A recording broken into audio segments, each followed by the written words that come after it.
Today's episode contains content from Deborah Swanson, herbalist.com, and we're going to discuss foot soaks and their connection or possible connection to treating colds and flu.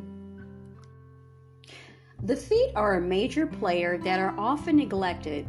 We work endlessly and we work them endlessly, and it's too much to even list the ways, as they are almost always on the go in one form or fashion. We expect them to function dutifully without acknowledgement or reward. Let's pause for a moment to reflect on our pause. That's funny, on our pause. Our feet and tender toes have drawn the attention of cultures for centuries, from foot binding to washing and anointing. These succulent digits house thousands of nerves and reveal a map of the body from heel to toe, as evidenced by the study of reflexology. And I've done shared some information that I had from a book that someone gave me, and we discussed in some of my earlier episodes for this podcast on reflexology and its connections to basically every part of the body, and in order to manage pain management and touching different parts. Well, that goes into acupressure as well. Okay, anyway, to stand on the soles of our feet is a gift. They literally support our lives. Our souls might just have a soul. Here's how. They go on to talk about astrology, which I'm not going to talk about here, so I'm going to kind of skip over that. They go on to the anointing and care of feet is an act of nutrients and self-care that feeds the soul. The eyes are the windows of the soul, but the soul, S-O-L-E, is the window to the heart via love, nurturing, and care. Now, she mentions in this particular, her blog, about her daughter. When my daughter was little, she would have persistent coughs. We found after much trial and error that the most soothing of therapies was to soak her feet in hot ginger tea. Look at that. The calming effect of the warm water mixed with the dispersive properties of the ginger would draw the congestion out of her head out through the bottoms of her feet. I found that over time, a foot massage with lavender oil would gently lull her to sleep. A foot soak is an excellent way to relieve stress and tension from the day. Now, we can all agree with that. To soothe the feet is to feed the soul. Here are some ideals to spark your foot soaking experience. And it's also personal, so feel free to choose what suits your soul. Now, I remember when I sold Avon, and I remember buying myself and Miss Mary these patches that talked about, they would, about taking toxins out of the soles of your feet from your body. And then when you would put them on, they would be like clear. You would see inside, they were like self-adhesive. I don't know how many of you guys have used these types of detox pads that you would adhere to your feet. But when we would take them off, you would see all of this, oh, it's so disgusting. You see all this brown and black stuff that it would pull.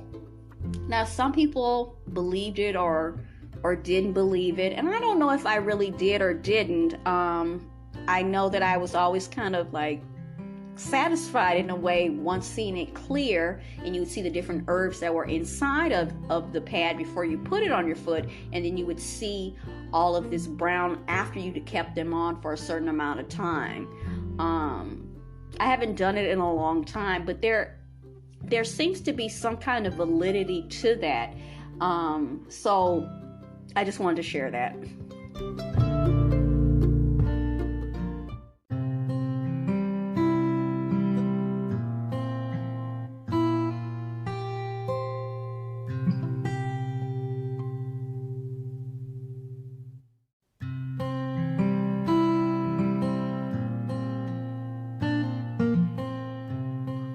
Welcome back. So now we're going to look at, excuse me, some DIY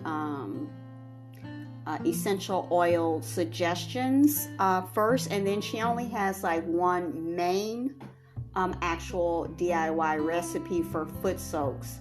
So I'm going to talk about the essential oils that she's suggesting to use for different issues that you may be having, and then go into and end with the foot soak recipe. Okay, essential oil soaks.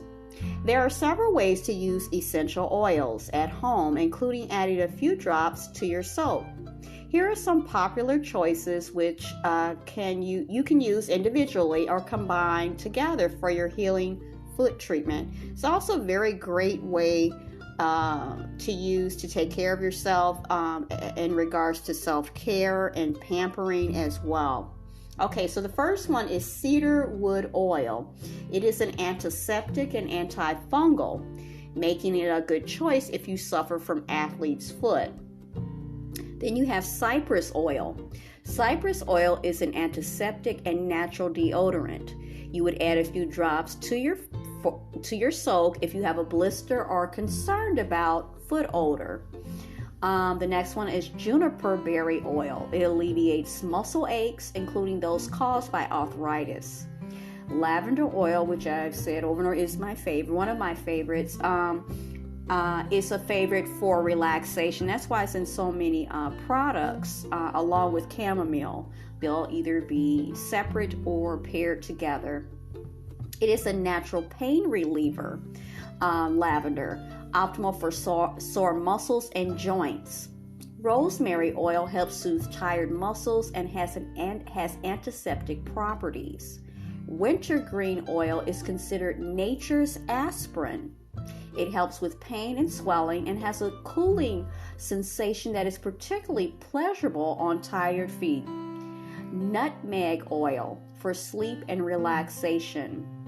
Now, at the bottom it says she does give some kind of directives. Here we go. Fill a basin with enough pleasurable hot water to cover your feet and ankles. Then you're going to add one half cup of Epsom salt.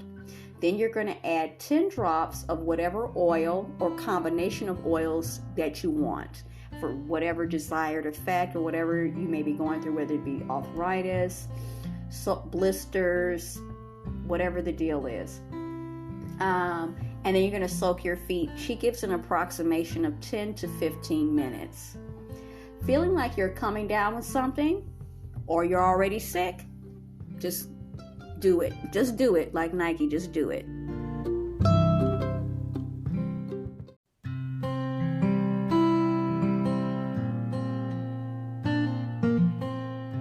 All right, welcome back. So now we're going to look at the foot soak for colds and flu DIY recipe. Okay, so it's pretty straightforward. You're gonna get 1/4 cup of powdered ginger, olive oil, and hot water.